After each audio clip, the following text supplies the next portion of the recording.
Hello साथियों, कैसे हैं आप सभी। मैं विवेक एक बार फिर से आप सभी साथियों को आपके अपने परिवार एग्जाम्पल में हार्दिक स्वागत करता हूं। हमें एग्जाम्पल कलम से क्रांति। तो कल बेटी आप लोग बहुत अच्छे से चीजों को जान पाए थे। कल मैंने आपसे कहा था कि जो छोटी छोटी चीजें एक दो आपकी रह गई हैं जो कि होनी जरूरी है, उसे भी मैं आपको करवा देता हूं। और आपने ये बात भी मेरी मान ली थी। और आज हम उसी चीज को आगे बढ़ाते हुए, मैंने कहा था ना कि एक बार इसकी जो वैल्यूज है मैं वो रटवा दूंगा, फिर कॉस्मिक माइक्रोवेव बैकग्राउंड रेडिएशन के ऊपर बात करेंगे, फिर कुछ क्वेश्चंस है कल के ऊपर आज के ऊपर, उन क्वेश्चंस को करके हम लोग इसको क्या करेंगे, समाप्त कर देंगे। कल की उसमें कोई डाउट हो तो आप मुझे बता दीजिए, मुझे कमेंट खोल के दे दो। कोई डाउट हो कल के उसमें तो आप मुझे बता सकते हैं। अगर कल के उसमें आपको कोई भी डाउट हो आप मुझे पूछ सकते हैं। हालांकि मैंने कोशिश की है कि आप बार रिवाइज करते हो तो आपको किसी भी प्रकार के डाउट की कोई भी समस्या नहीं आएगी।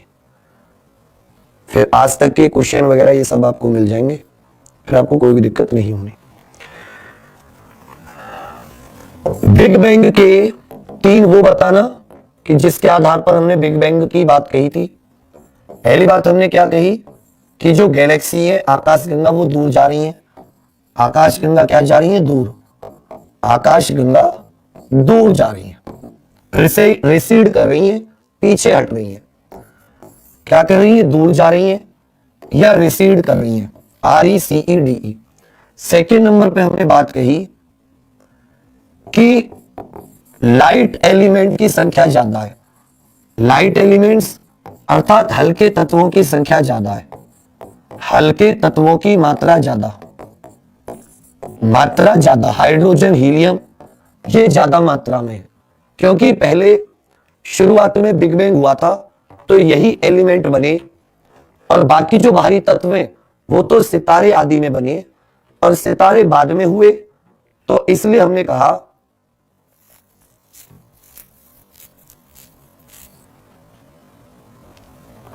कुछ क्वेश्चन आपके लिए भेज दूं।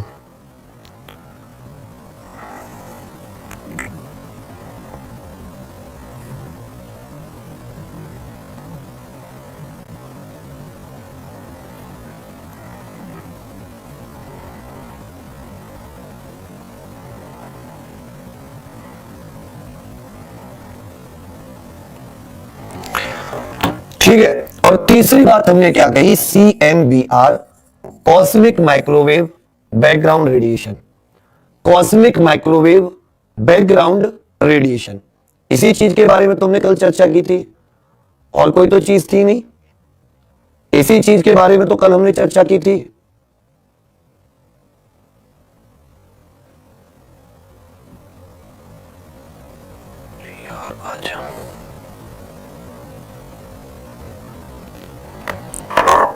और मेरा इंटरनेट काम नहीं कर रहा।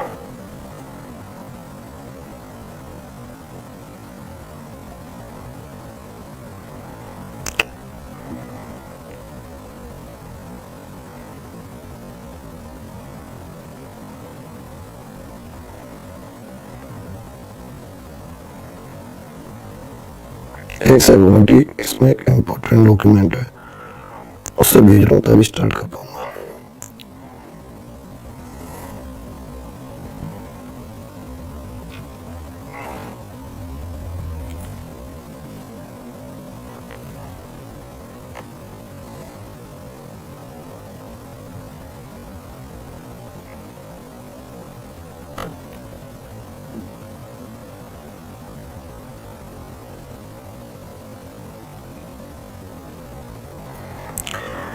चलिए तब तक वो डॉक्यूमेंट आता है, तब तक कुछ क्वेश्चन कर लेते हैं, ठीक है।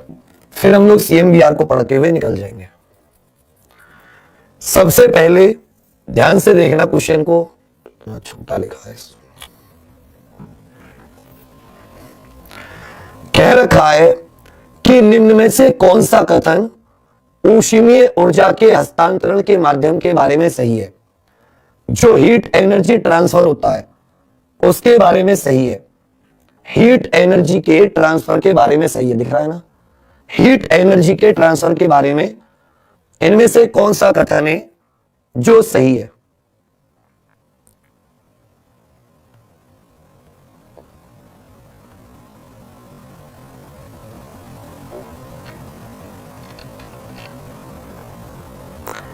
हीट एनर्जी के ट्रांसफर के बारे में इनमें कौन सा कथन है जो सही है?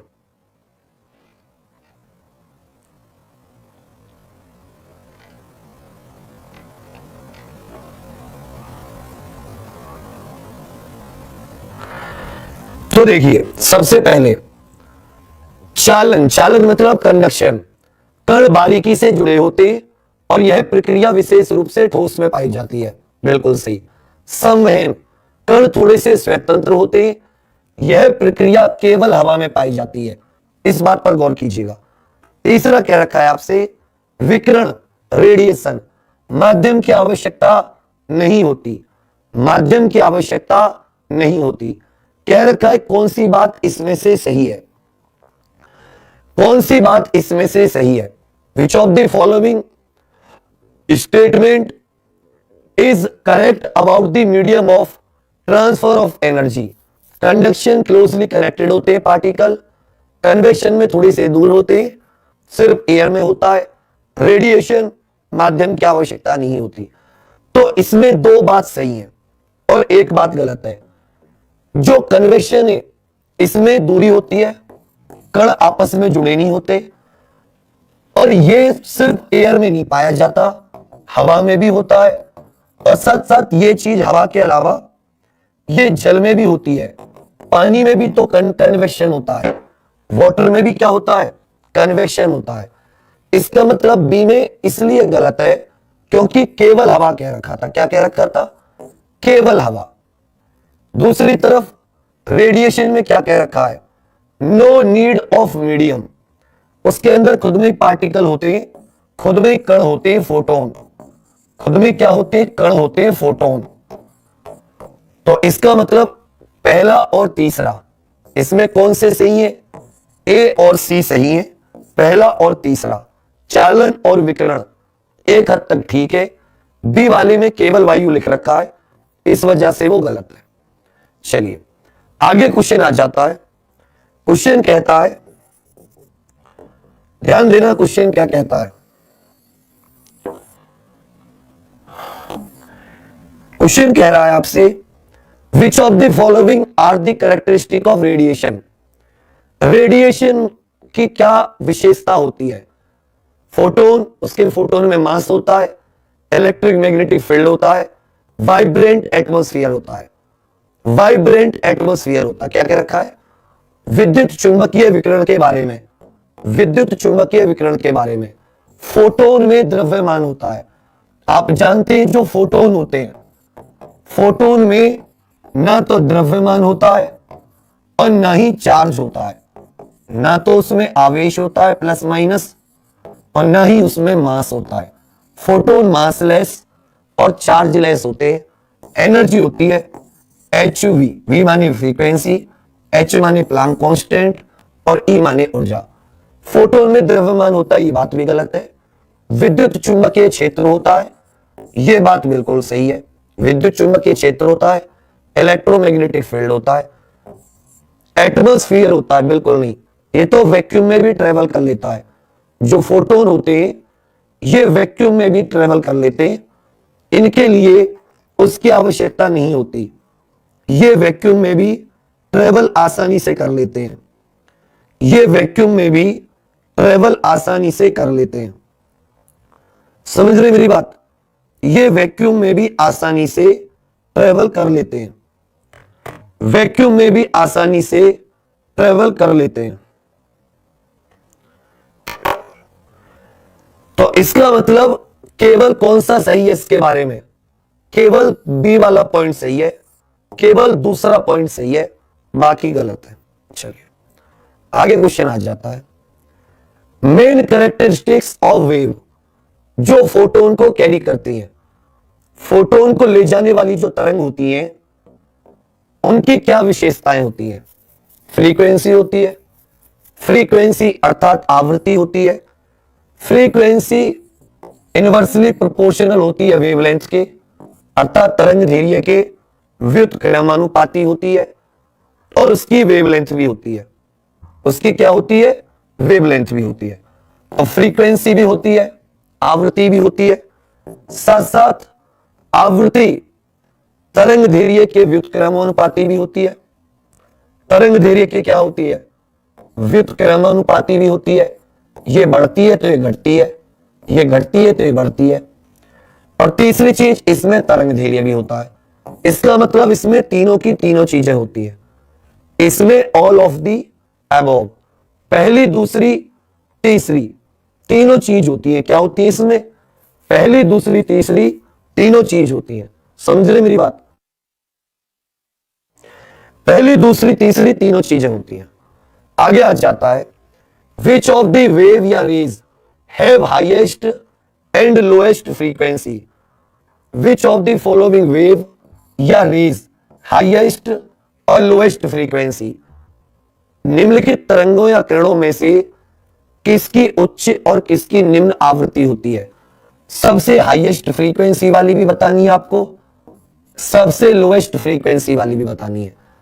और फ्रीक्वेंसी पर ऊर्जा निर्भर, ऊर्जा जो होती है वो फ्रीक्वेंसी पर निर्भर करती है। तो जिनकी हाई फ्रीक्वेंसी होती है उनकी ऊर्जा भी ज्यादा होती है, जिनकी हाई फ्रीक्वेंसी होती है उनकी ऊर्जा भी ज्यादा होती है।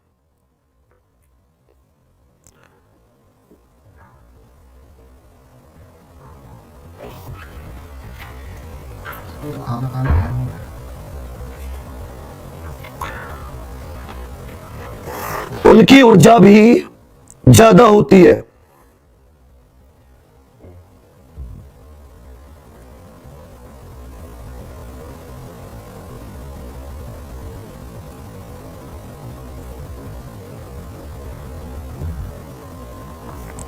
बताइए, उनकी ऊर्जा भी ज्यादा होती है।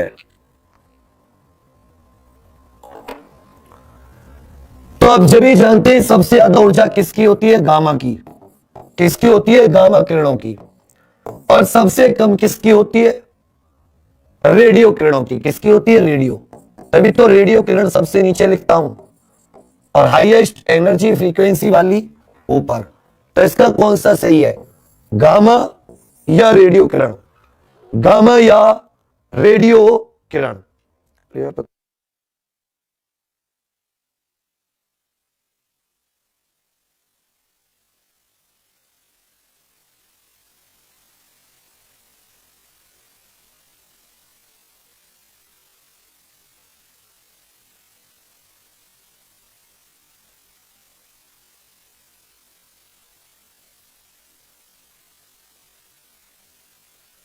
चलिए, गामा और रेडियो किरण, गामा और रेडियो, तो कौन सा ऑप्शन है?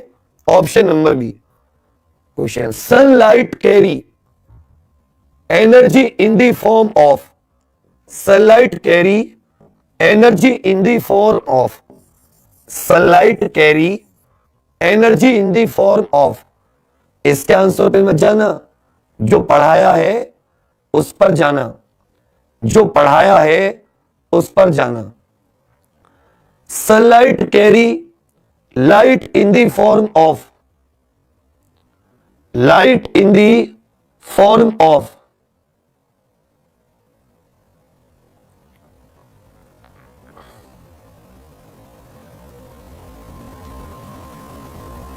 बताइए।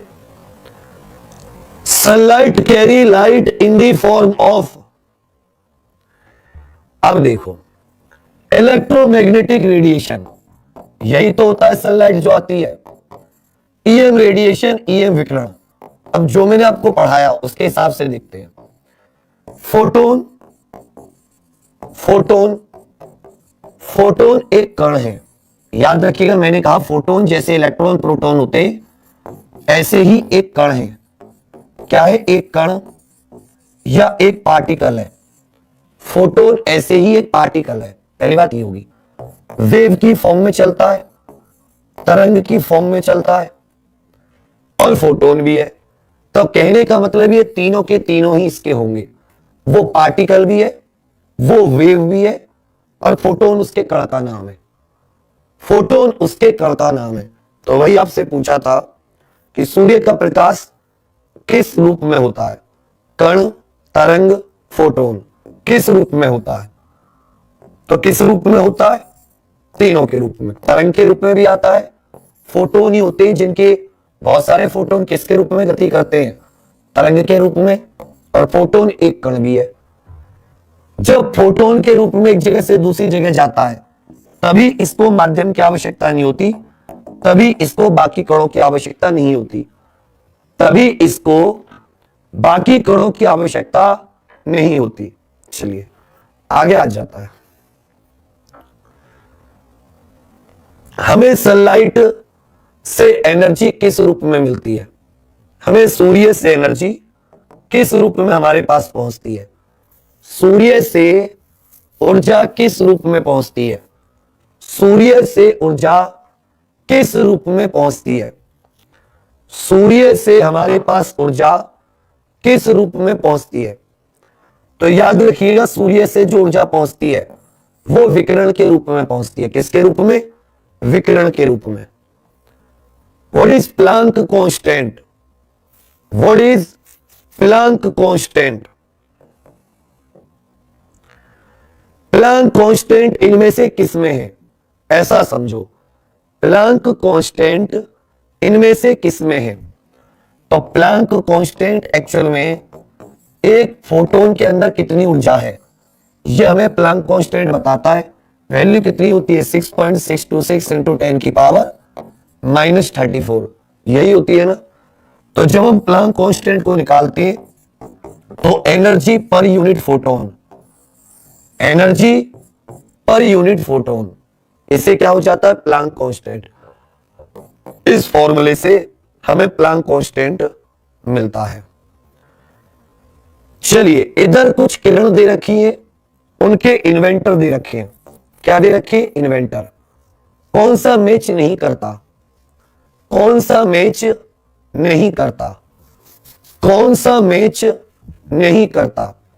आपको पता है इंफ्रारेड विलियम हर्शेल ने खोज की थी। गामा किरण पॉल विलार्ड, गामा किरण किसने खोजी थी? Paul Willard. और कौन सा मैच नहीं करता? एक्सरे किसने खोजी थी?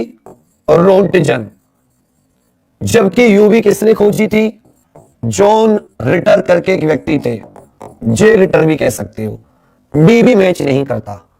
सिर्फ कौन सा मैच करता है? पहला वाला मैच करता है। तो वही आपसे बताया है, एक तरफ किरणें एक तरफ उनके आविष्कार करता। आपसे कह रहा है कौन सी जोड़ी मेल नहीं खाते? कौन सी जोड़ी मेल नहीं खाती? कौन सी जोड़ी मेल नहीं खाती? तो सिर्फ इंफ्रा रेड वाली जो है ये मेल खाती है। इसका आविष्कार, इसकी खोज, आविष्कार नहीं खोज, विलियम हर्शेल ने की थी, जिन्होंने यूरेनस ग्रह की भी खोज की है। बाकी gamma Paul Villard, Villard, X ray W Roentgen, और यूवी किरण जो होती है इसको किसने खोजा था? जे रिटर। और मार्कोनी ने रेडियो, जबकि हर्ज साहब ने शॉर्ट फ्रीक्वेंसी की, शॉर्ट वेवलेंथ की वेव खोजी थी, माइक्रोवेव भी कह सकते हो। लंबी वाली मार्कोनी ने खोजी थी, रेडियो। चलिए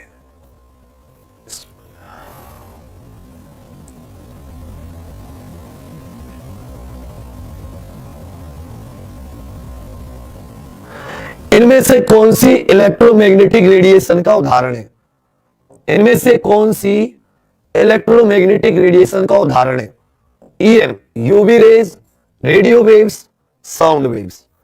इनमें से कौन सा विद्युत चुंबकीय विकिरण का उदाहरण है? विद्युत चुंबकीय विकिरण का उदाहरण है। विद्युत चुंबकीय विकिरण का उदाहरण है।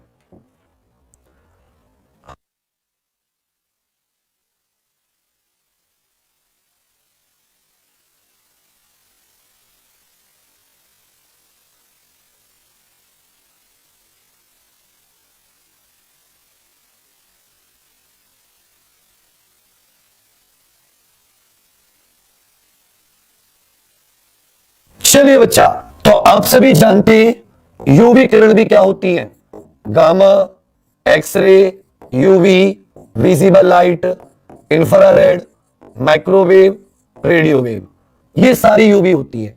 रेडियो यूवी, लेकिन ध्वनि तरंगे ये मटेरियल वेव होती है, ये यांत्रिक तरंगे होती हैं।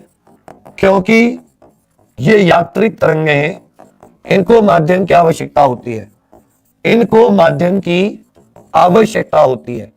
जबकि इलेक्ट्रोमैग्नेटिक रेडिएशन का काम ही यह है कि उसे माध्यम की आवश्यकता नहीं होती। क्वेश्चन नंबर 10, इनमें से किसकी हाईएस्ट वेवलेंथ होती है?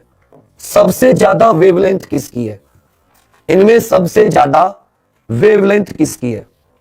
सबसे ज्यादा वेवलेंथ किसकी है? सबसे ज्यादा वेवलेंथ किसकी है? सबसे ज्यादा वेवलेंथ किसकी है? बताइए, सबसे ज्यादा वेवलेंथ किसकी है? तो सबसे ज्यादा वेवलेंथ किसकी होती है? रेडियो वेव्स की। सबसे कम किसकी होती है? गामा की। सबसे ज्यादा तरंग दैर्घ्य किसका होता है इन चारों में से? तो सबसे ज्यादा जो तरंग दैर्घ्य होता है वो किसका होता है बच्चा? रेडियो तरंगों का होता है। किसका होता है? रेडियो तरंग। इनमें से कौन सा रंग है जो अल्ट्रावायलेट के पास पाया जाएगा? इनमें से कौन सा रंग अल्ट्रावायलेट किरणों के पास मिलेगा? अल्ट्रावायलेट के पास मिलेगा, अल्ट्रावायलेट के पास मिलेगा। गामा, गामा, एक्सरे, यूवी, यहां से हमारी विजिबल लाइट शुरू हो जाएगी। विबग्योर, ये क्या है? तरंग दैर्घ्य बढ़ता हुआ, तरंग दैर्घ्य बढ़ता हुआ। तो यूवी लाइट के पास कौन सा मिलेगा? यहां पे कहीं पर 400 नैनोमीटर कहते हैं, कहीं पर 380 नैनोमीटर लिखा हुआ है। ये क्या होती है? इसकी वेवलेंथ होती है। किसकी? वायोलेट की। और कहां तक जाता है? रेड तक। तो यूवी के पास कौन सा होता है? वायोलेट होता है। कौन सा होता है? वायोलेट, बैंगनी। क्यों?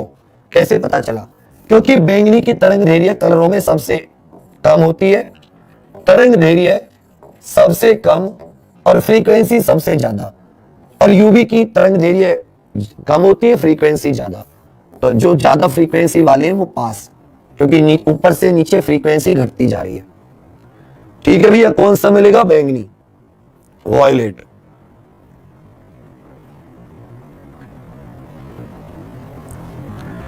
चलिए अब इन क्वेश्चनों को बाकी बाद में देखेंगे। अब अपने मेन उस पर आ जाते हैं, थोड़ी सी चीजों जो हमारा बाकी बचा हुआ था।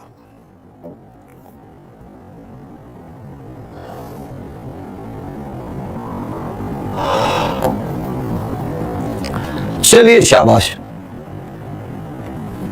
माइक्रोवेव रेडिएशन पार्ट 2 जो बच गया। अब आ जाते हैं सबसे पहले, कल हमने कॉस्मिक रेडिएशन क्या होती है?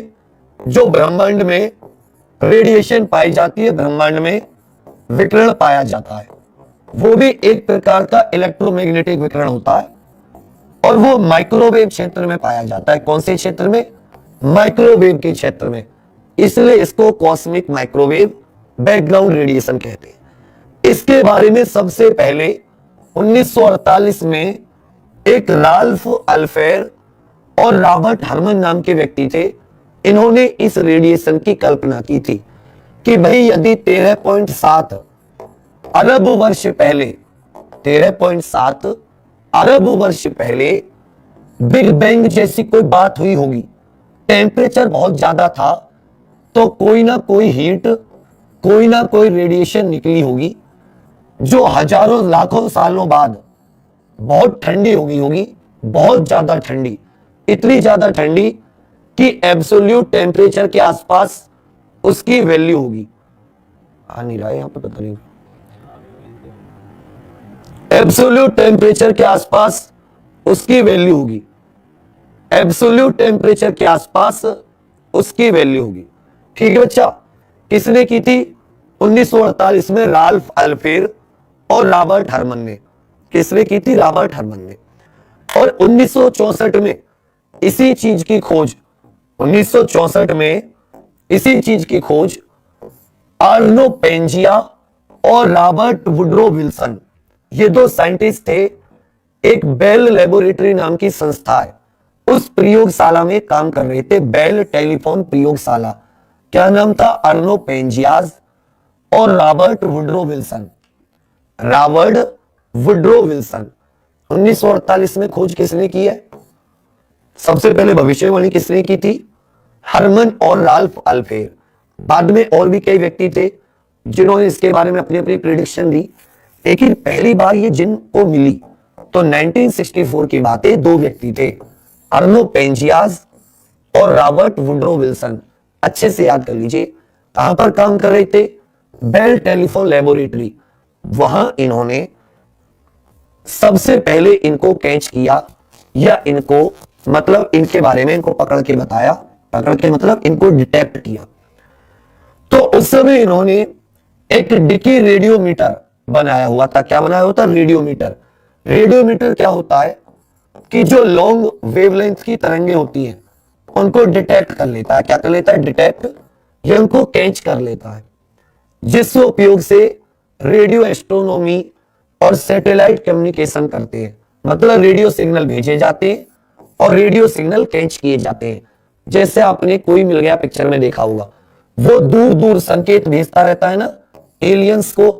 जो क्रिस का पापा होता है, क्रिस्टीना कोई मिल गया हमें, हाँ, उसका ऋतिक रोशन का जो पापा होता है वो साइंटिस्ट, वो दूर ग्रहों को, एलियंस को रेडियो सिग्नल भेजता रहता है और एक दिन उसको भी रेडियो सिग्नल प्राप्त हो जाते हैं। और तब क्या आता है? तब पहली उड़न तस्तरी आती है। क्या आती है? पहली उड़न तस्तरी आती है, नहीं आती है? पहला एलियन आता है, तो वो किससे कम्युनिकेशन कर रहा होता है? रेडियो मीटर होते हैं जो रेडियो तरंगे भेजने और रेडियो तरंगे कैच करने के काम आते हैं। 20 मई 1964 को आर्नियो पेंजियाज और रॉबर्ट वुड्रो विल्सन ने देखा कि एक बैकग्राउंड में कोई ना कोई रेडिएशन है, एक हीट है जो डिस्टर्ब कर रही है, मतलब उनके रेडियोमीटर को डिस्टर्ब कर रही थी। उन्होंने पहले तो सोचा कि हो सकता है एंटीना, इस पर कबूतरों ने पॉटी कर दी हो। उन्होंने देखा यार, क्योंकि जो टेम्परेचर था वो 4.2 केल्विन ज्यादा आ रहा था। उनका जो टेम्परेचर था, जितना आना चाहिए था, उससे 4.2 केल्विन टेम्परेचर ज्यादा आ रहा था। उन्होंने देखा कि यार हो सकता है, क्या पता इन्होंने कबूतरों ने पॉटी कर दी हो। तो उन्होंने उस पॉटी को साफ किया, फिर देखा, लेकिन फिर भी नहीं हुआ। उनके रेडियोमीटर में जो थी फिर भी टेम्परेचर 4.2 केल्विन ज्यादा था। तब उन्हें पता चला कि अच्छा, ये जो 4.2 केल्विन टेम्परेचर ज्यादा है, मतलब वो जिस चीज पर शोध कर रहे थे उसका टेम्परेचर उनके अनुसार एक्स होना था। कितना होना था? एक्स। लेकिन जब उन्होंने टेम्परेचर नापा तो हीट जो थी वो ज्यादा थी। अब वो समझ नहीं पाई कि तापमान बढ़ा क्यों, क्या चीज मौजूद है। फिर उन्हें अंदाजा लगाया, अच्छा, पूरे ब्रह्मांड में हर एक जगह आपके आसपास भी एक रेडिएशन होती है जो बहुत ठंडी है, हम उसे महसूस नहीं कर पाते, लेकिन रेडियोमीटर महसूस कर ले रहा है। और वो कॉस्मिक माइक्रोवेव बैकग्राउंड रेडिएशन है। इसी की वजह से टेम्परेचर ज्यादा है।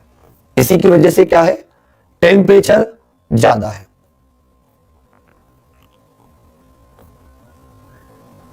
टेम्परेचर ज्यादा है और यहीं से खोज हो गई कि जो बात रॉबर्ट अल्फेर आदि ने 1948 में बताई थी, उन्होंने थ्योरी बताई थी, इस बात को डिटेक्ट किसने किया? पेंजियाज और विल्सन। इसीलिए इन्हें 1978 का नोबेल प्राइज मिला। इसलिए इन दोनों को 1978 का नोबेल प्राइज मिला है। क्या मिला है?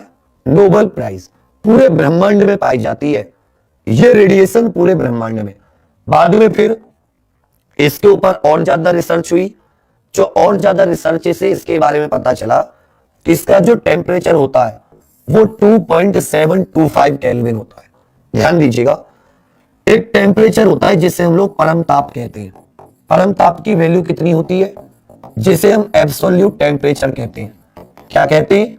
Absolute temperature. सुन लीजिए, एब्सोल्यूट टेम्परेचर क्या होता है? ये वो टेम्परेचर होता है जहां पर मॉलिक्यूलर मोशन जीरो हो जाता है। मॉलिक्यूलर मोशन क्या हो जाता है? जीरो। जो अणु गति है वो रुक जाती है, अणु गति करना बंद कर देते हैं, अणु गति बंद हो जाती है। इससे नीचे कोई टेम्परेचर प्राप्त नहीं किया जा सकता, इससे नीचे कोई भी तापमान आप प्राप्त नहीं कर सकते। किससे नीचे? Absolute temperature. केल्विन में तो 0 केल्विन होता है और सेल्सियस में -273.15 डिग्री सेल्सियस होता है। केल्विन में 0 केल्विन, केल्विन में कितना होता है? 0 केल्विन, और सेल्सियस में -273.15 डिग्री सेल्सियस। तो इसका जो तापमान था, जब बाद में बहुत ज्यादा शोध हुए तो पता चला कि इसका तापमान लगभग 2.725 केल्विन है। 0 केल्विन इतना ठंडा कि आप सोच भी नहीं सकते, उससे बस थोड़ा सा ज्यादा। इतने, क्योंकि 13.7 अरब वर्ष हो गई हैं, ब्रह्मांड इतना फैल गया है तो ये रेडिएशन ठंडी हो गई है। अब इसका तापमान इतना है, पुराने समय में अरबों वर्ष पहले ये बहुत ज्यादा गर्म होगी, जबकि इसकी जो फ्रीक्वेंसी होती है ये माइक्रोवेव के क्षेत्र में, किसके क्षेत्र में? माइक्रोवेव के क्षेत्र में 160.4 गीगाहर्ट्ज। और वेवलेंथ कितनी है इसकी? 160.4 गीगाहर्ट्ज क्या होगी? आवृत्ति। और जबकि इसकी तरंग दैर्घ्य कितनी होगी? तरंग दैर्घ्य होगी इसकी 1.9 मिलीमीटर। कितनी? 1.9 मिलीमीटर। तभी इसको क्या कहा जाता है? माइक्रोवेव कहा जाता है। कॉस्मिक मतलब ब्रह्मांड, माइक्रोवेव। और ये सबसे अच्छा सबूत माना जाता है बिग बैंग। ब्रह्मांड का जो बिग बैंग मॉडल है उसका सबसे अच्छा सबूत क्या है? इसका मिलना, इसका मिलना। ठीक है भैया। कि सिद्धांत में क्या होता है? ब्रह्मांड पहले फोटोन, इलेक्ट्रॉन, प्रोटॉन, न्यूट्रॉन थे, बहुत ज्यादा गर्म प्लाज्मा था। प्लाज्मा से क्या? फोटोन टकराते रहते थे और फोटोन टकरा के वहां से रेडिएशन उत्पन्न करते रहते थे। थॉमस स्कैटरिंग का मतलब है रेडिएशन उत्पन्न करते रहते थे। क्या था शुरुआत में? मैंने बताया था प्रोटॉन बने थे। शुरुआत में क्या थे? प्रोटॉन, न्यूट्रॉन, इलेक्ट्रॉन, फोटोन, ये कण थे ना। ये प्लाज्मा था बहुत ज्यादा गर्म, जैसा सूर्य के अंदर पाया जाता है। इससे टकराते रहते थे और टकरा के विकिरण पैदा होता रहता था, हीट पैदा होती रहती थी। यही हीट आज तक पहुंचते पहुंचते धीरे धीरे क्या हो गया? ब्रह्मांड का विस्तार हुआ। और जब किसी चीज का विस्तार होता है, वॉल्यूम बढ़ता है, प्रेशर कम हो जाता है तो वॉल्यूम क्या हो जाती है? बढ़ जाती है। वॉल्यूम क्या हो जाती है? बढ़ जाती है। जो कण होते हैं वो एक दूसरे से दूर दूर जाने लगते हैं, उनके बीच में गैप बढ़ जाता है, जिसकी वजह से वो ठंडे हो जाते हैं। क्या हो जाते हैं? ठंडे। और ऐसे ठंडे होने को एडियाबेटिक कूलिंग कहते हैं। क्या कहते हैं? Adiabatic cooling. समझते रहना मैं क्या बताना चाह रहा हूं कि पहले बहुत ज्यादा गर्म था, लेकिन धीरे धीरे जब प्रसार हो गया, क्या हो गया? प्रसार, तो अणु दूर चले गए। अणु दूर जाने की वजह से गर्मी होती क्यों है? आपको यदि मैं कहूं कि तापमान कोई भी चीज गर्म क्यों होती है, अपने हाथों को आपस में ऐसे मसल के देखो। जब आप अपने हाथों को ऐसे मसलते हो तो आपके हाथों में गर्मी क्यों? क्योंकि दोनों हाथ आपस में टकराए, फोर्स उत्पन्न हुआ, फ्रिक्शन, घर्षण के कारण। तो जब कोई भी अणु पास पास होते हैं, आपस में ज्यादा टकराते हैं, ज्यादा गर्म होते हैं। क्या होते हैं? ज्यादा गर्म, ज्यादा फ्रिक्शन होता है। लेकिन जब वो दूर दूर चले जाते हैं तो उनके बीच में फ्रिक्शन कम हो जाता है, जिससे कि उनका टेम्परेचर भी क्या हो जाता है? कम हो जाता है। इसका सबसे अच्छा उदाहरण एडियाबेटिक कूलिंग जो होती है। क्या होती है? एडियाबेटिक कूलिंग और हीटिंग। इसका सबसे अच्छा जो एग्जांपल है वो मैं आपको देने की कोशिश कर रहा हूं। यहां से बहुत सारी चीजें क्लियर होंगी, सुनते रहना। ये क्या है? धरती है। ये क्या है? धरती। यहां से जो वायु होती है पृथ्वी से, वो ऊपर की तरफ चलती है हल्की होके। ऊपर क्या होता रहता है? जैसे जैसे ऊपर चलते हो वायुमंडल का प्रेशर कम होता रहता है, वायु दाब क्या होता रहता है? कम। आप जानते हैं यदि प्रेशर कम होगा तो वॉल्यूम बढ़ेगी, यदि प्रेशर कम होता है तो आयतन चीजों का प्रसार होगा। जब ये ऊपर पहुंच जाती है तो यही जो हवा गर्म थी ऊपर पहुंची, उसके अंदर पानी था, थोड़ा बहुत नमी लेकर जाती है ना, तो यहां इसमें प्रसार हो गया, प्रेशर हो गया कम, यहां पर प्रेशर हो गया कम और वॉल्यूम हो गई ज्यादा। चीजें फैल गई, जैसे चीजें फैल गई हवा ठंडी हो गई। क्या हो गई? हवा ठंडी। और यहां जो पानी के टुकड़े थे, पानी की जो बूंदें थी, वो उन्होंने बादल बना लिए। क्या बना लिए? बादल। पानी की बूंदों ने क्या बना लिया? बादल। जब ये ज्यादा भारी हो गए तो फिर ये नीचे आने लगे और यहां गर्मी बढ़ने लगी क्योंकि प्रेशर बढ़ने लगा नीचे की ओर। ऊपर जाने पर प्रेशर कम हुआ, नीचे जाने पर प्रेशर बढ़ने लगा, तो यहां पर थोड़ी गर्मी भी ज्यादा होने लगी, जिससे यही जो मोटी मोटी पानी की बूंदें थी वो छोटी छोटी पानी की बूंदें बनकर बरस गई। यहां पे एडियाबेटिक हीटिंग हो गई। तो जो बादल बनते हैं ना बारिश के, ये एडियाबेटिक कूलिंग की वजह से बनते हैं। एडियाबेटिक कूलिंग का मतलब है कि जब किसी चीज पर प्रेशर कम हो जाता है तो उस चीज के जो मॉलिक्यूल है वो ज्यादा जगह घेरने लगते हैं, और जब कोई चीज ज्यादा जगह घेरती है तो मैं कहता हूं उसका आयतन ज्यादा हो गया, और जब कोई चीज कम जगह घेरती है तो मैं कहता हूं उसका आयतन कम है। तो प्रेशर कम होने पर आयतन बढ़ जाता है, आयतन बढ़ जाता है तो तापमान अपने आप गिर जाता है क्योंकि मॉलिक्यूल दूर दूर चले जाते हैं, ठंडा हो जाता है। इसी को एडियाबेटिक कूलिंग होता है। इसी के कारण वो जो फोटोन थे पुराने जमाने वाले, वो एक दूसरे से दूर चले गए, और ये जो विकिरण जिसकी हम बात कर रहे हैं, कॉस्मिक माइक्रोवेव बैकग्राउंड रेडिएशन, इतने समय बाद ये ठंडी हो गई और इसका टेम्परेचर कितना हो गया? 2.725 केल्विन। कितना हो गया? 2.725 केल्विन। तो इसको भी याद रखिएगा, ऐसे क्वेश्चन अक्सर आ जाते हैं बीच में से। चलिए, ये हो गया पूरा। पहले 3000 केल्विन के करीब हुआ करता था, ठीक है। अब धीरे धीरे क्या हो गया? छोटा हो गया। तो मैंने पूरा इसी को बता रहा हूं।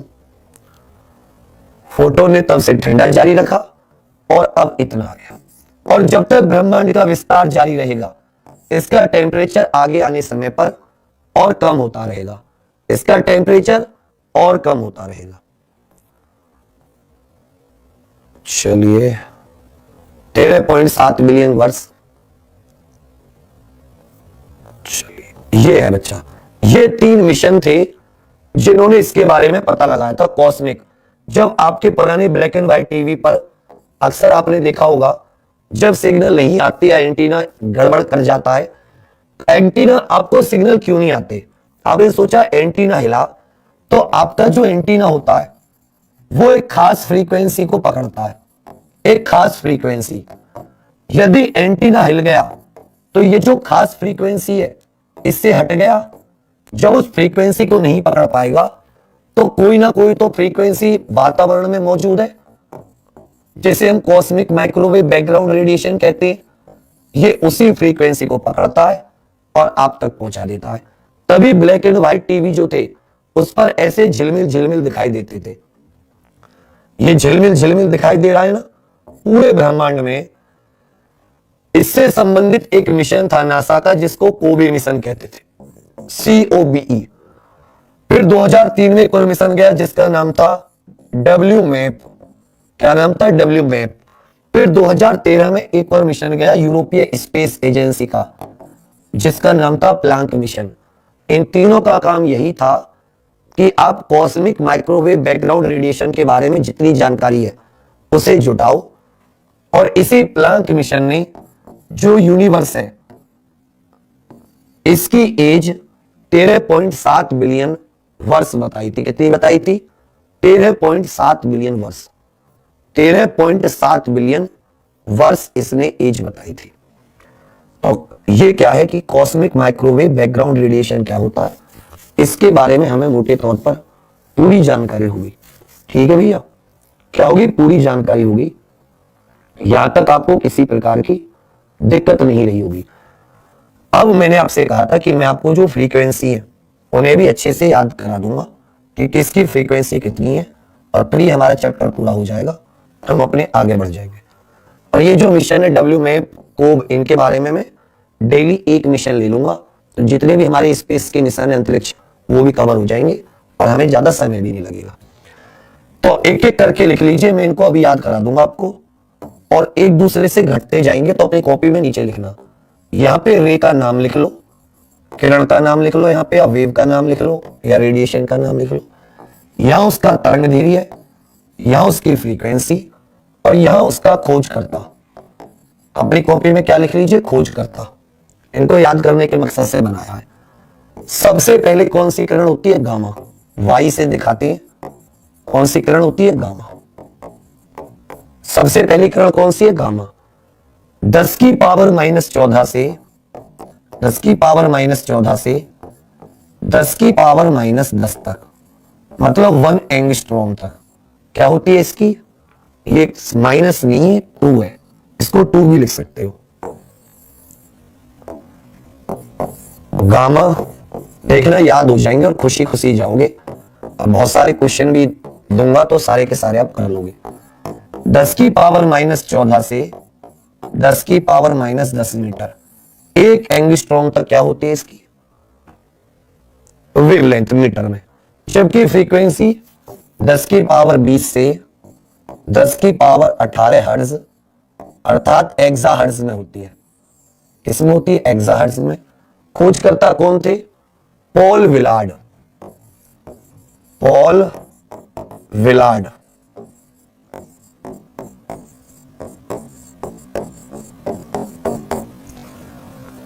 गामा किरणों के खोजकर्ता कौन थे, पॉल विलार्ड ही थे ना गामा किरणों के।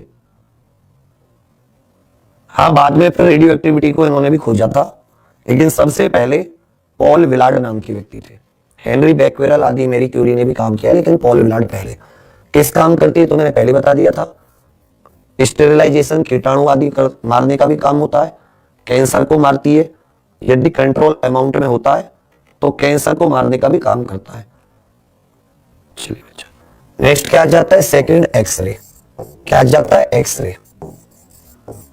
जो एक्सरे होते हैं, जहां से इसकी खत्म होगी इसकी शुरू होगी।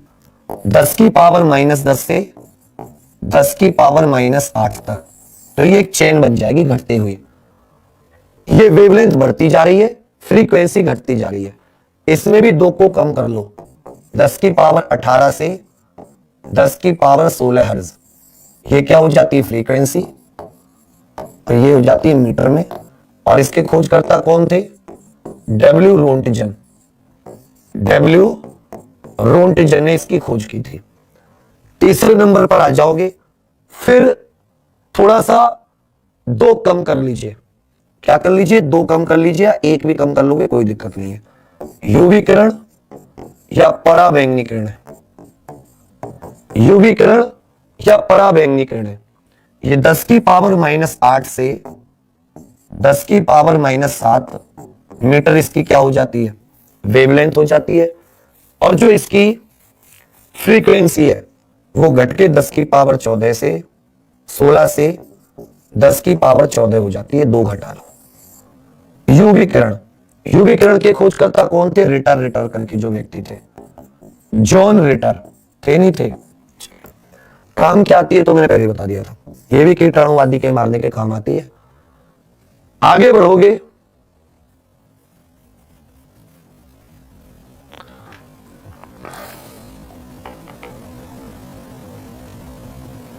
और विटामिन डी के बनने में भी हेल्प करती है, याद रखिएगा यूवी किरण विटामिन डी के बनने में भी हेल्प करती है। चौथे नंबर पर आ जाता है हमारी विजिबल लाइट। विजिबल लाइट, तो विजिबल लाइट को तो आप नैनोमीटर में याद कर लोगे तो ज्यादा रहेगा। 380 भी कह देते हैं, या 400 नैनोमीटर से 700 नैनो, 760 भी कह देते हैं, या 700 नैनोमीटर भी कह देते हैं। 700 नैनोमीटर भी कह देते हैं। क्या कह देते हैं, 700 नैनोमीटर भी कह देते हैं। 700 नैनोमीटर भी कह देते हैं। जबकि इसकी जो आप टेराहर्ट्ज में याद करो तो 430 से 770, इसकी फ्रीक्वेंसी कितनी होगी? 430 से 770 टेराहर्ट्ज। एक टेरा मतलब 10 की पावर 12, और मैंने भी आपको बताया था 10 की पावर 14 से 10 की पावर 12। यदि वैसे पावर में करोगे तो 10 की पावर 14 से 10 की पावर 12 विजिबल फोटोग्राफ आदि जो खींचते हो, इससे पूरा का पूरा कवर हो जाएगा एक बार में, और याद करने में भी दिक्कत होगी, घटते चलाना। चौथे नंबर पर इंफ्रारेड आ जाती है, रिमोट में जो आता है, जिसे हम लोग अवरक्त किरणें कहते हैं। जब आप अवरक्त को पढ़ोगे तो इसकी खोजकर्ता का क्या हो जाएगा, थोड़ा सा और घटा लीजिए, जहां पर उसकी खत्म होगी, यदि नैनोमीटर से मैं इसको बदलता हूं, मीटर में करता हूं, तो 7.8 इंटू 10 की पावर -7 मीटर 780 पे तो छोड़ा था, 760 780 पे। यहां से ये 10 की पावर -3 तक जाती है, लगभग 7.8 इंटू 10 की पावर -3। इतनी मीटर इसकी क्या होती है, वेवलेंथ हो जाती है। अब ये घटता जा रहा है, इसको याद करने में इसलिए परेशानी नहीं होगी। और 10 की पावर 12 से 10 की पावर 10 हर्ट्ज क्या हो जाती है इसकी फ्रीक्वेंसी। खोजकर्ता का जो नाम है वो विलियम हर्शेल हो जाता है। क्या हो जाता है? William Herschel. ये पहले लिखवा दिए, और ये अब थोड़ा सा याद हो जाएगा लगातार, क्योंकि हमारा ये CMBR वाला चैप्टर एंड हो गया, तो नया स्टार्ट होगा बेसिक मैटर, एंटी मैटर, ये सब यूनिवर्स का।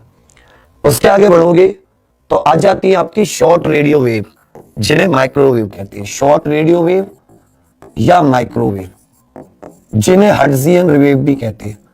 शॉर्ट माइक्रोवेव, जिन्हें हर्ट्जियन वेव भी कहते हैं। इनकी लगभग 10 की पावर -3 से लेकर 1 मीटर तक होती है इनकी।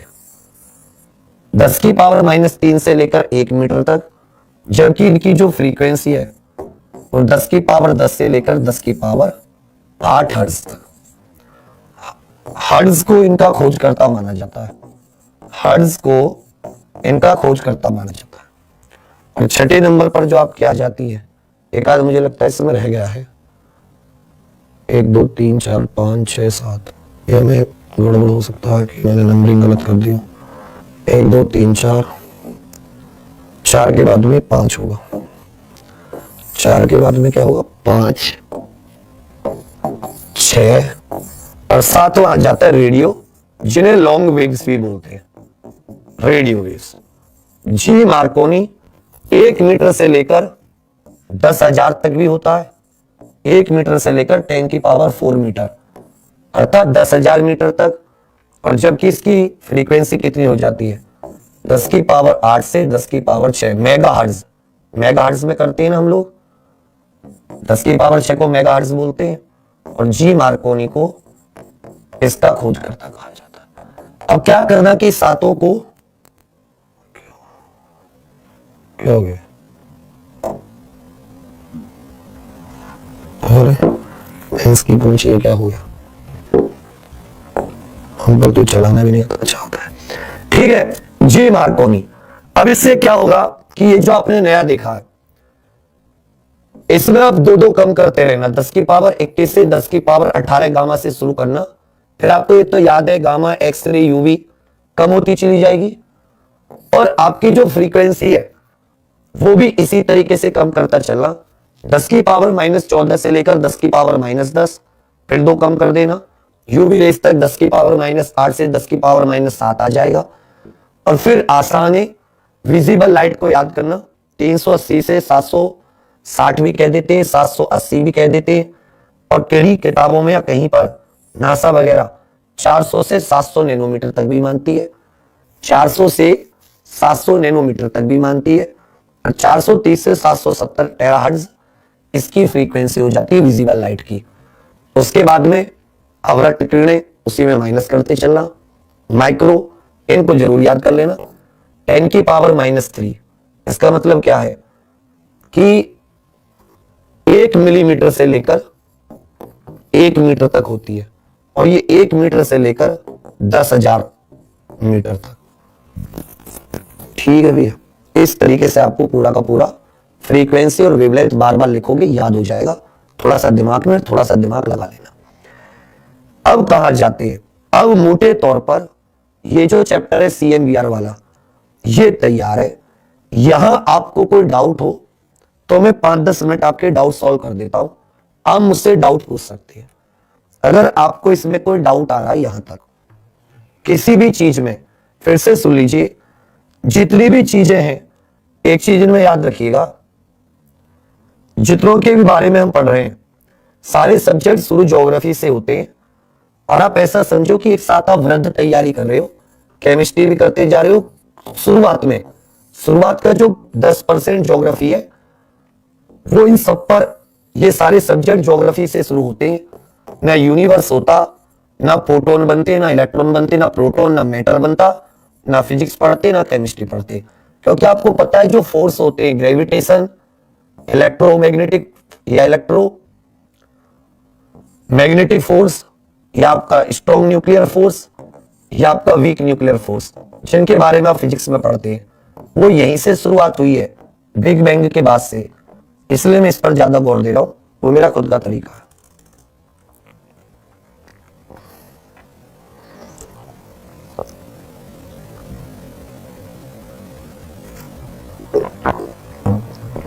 कॉस्मिक माइक्रोवेव रेडिएशन हमारा तैयार हो गया। पूछिए।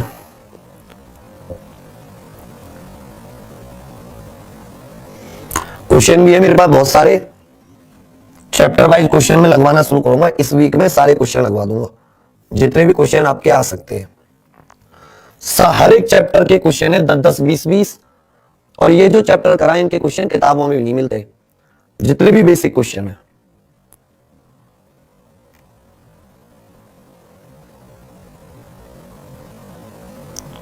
खोज के देना दोबारा, जल्दी खोलो। कहने का मतलब आज तक हमने क्या क्या पढ़ा है। आज तक हमने ये समझ लीजिए कि यूनिवर्स को बेसिक पढ़ लिया कि कैसे क्या क्या हुआ होगा, किस घटना से बिग बैंग बना, मतलब यूनिवर्स बना, क्या क्या सबूत है, किस रीजन में पाए जाते हैं, क्यों पाए जाते हैं, ये ले लिया। अब यूनिवर्स को बनाना स्टार्ट करते हैं, पदार्थ को बनाना, मैटर को बनाना। भाई ग्रह किससे बने हैं? ग्रह उन्हीं कुछ 118 एलिमेंट से तो बने होंगे। तो सबसे पहले तत्व कैसे बने, कहां से इलेक्ट्रॉन आया, कहां से प्रोटॉन आया, क्या मैटर होता है, क्या डार्क एनर्जी होती है, क्या क्वासर होते हैं, क्या पल्सर होते हैं, तब जाके ग्रह तक पहुंचोगे। ये पूरा वीक लगेगा, लेकिन ऐसी तैयारी हो जाएगी कि यादगार। कोई तुमसे पूछे, तुम किसी से पूछना, बिग बैंग के 3 सबूत मुंह देखेगा, आ सकता है, आप तुरंत बता दोगे CMBR, हल्के तत्वों की मात्रा ज्यादा होती है और भैया गैलेक्सी दूर जा रही है। ये हबल ने साबित करके दिखाया। ये तो हमें पता है कि 75% तक हाइड्रोजन होती है। और CMBR क्या होता है बता दोगे कि भाई 1 मिलीमीटर से लेकर 1 मीटर तक की तो वेवलेंथ होती है इनकी। टेम्परेचर 2.725 केल्विन होता है। पेंजियाज और रॉबर्ट विल्सन ने खोजा था 1964 में। 1978 में इनको नोबेल प्राइज मिला। और जबकि इनकी 10 से 10 की पावर 8 इनकी फ्रीक्वेंसी होती है। एनर्जी भी बहुत कम होती है। चलिए तो बच्चा फिर यहीं तक रहने देते हैं। मिला क्या? मुझे थोड़ी चैट देखने में परेशानी आ रही है यहाँ पे, तो आप लोग परेशान मत होना। मैं फिर से कह रहा हूं, मस्त अपनी रिवीजन करो जितना भी हो सकता है। एक एक चीज पर गौर दो, हर चीज का क्यों है, क्यों आपको आता है। फिर से कह रहा हूं, जो ज्ञान है ना, नॉलेज, ये तुम्हें इज्जत दिलाएगी, सम्मान दिलाएगी, पैसा दिलाएगी, हर चीज, सफलता दिलाएगी, नौकरी दिलाएगी। कोई भी चीज ऊपर से पढ़ते रहोगे, तुम्हारे जैसे हजारों पढ़ते हैं, लेकिन वो रेस्पेक्ट जब तक तुम्हारे दिल में नहीं आएगी कुछ नहीं हो सकता। और तुम देखना 6 महीने तुमसे मांगे, तुम घोड़ा चाल एकदम जीतने वाले की कैटेगरी में आ जाओगे। चल बेटा, चलिए फिर, थैंक यू, कल मिलते हैं।